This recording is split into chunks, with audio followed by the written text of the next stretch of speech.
Welcome to Devotional Daily. Today is February 17. Our title is, What Are You Proud of?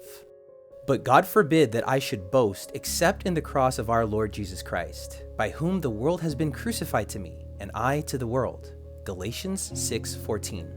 On Sunday, April 10, 1912, the Titanic, the flagship of the White Star Line Company, departed from the port of Southampton, England, headed for New York. The so-called Colossus of the Seas was 882 feet long, 92 feet wide, had 29 steam boilers, and 4 massive chimneys taller than the tallest city buildings of the time.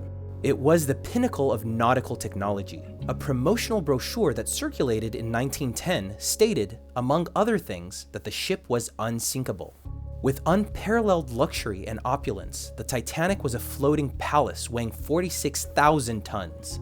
On board were Bruce Ismay, the president of White Star, Thomas Andrews, the naval engineer who designed the ship, and Edward Smith, a retired captain and honored guest for the maiden voyage. But was it truly unsinkable? You know the story.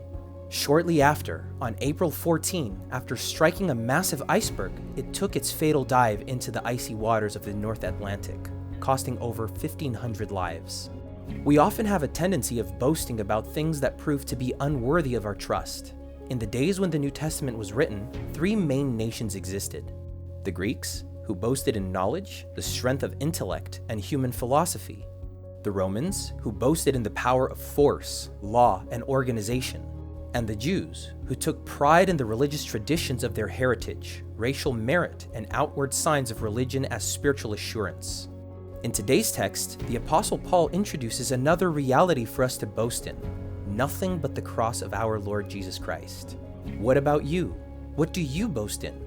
Appearance? Knowledge? Strength? Position? Material resources? Titles? Significance? Influence? Perhaps diplomas? The cross symbolizes the assurance provided by the one who was hung upon it for us. It is the only reality deserving our absolute trust and ultimate allegiance.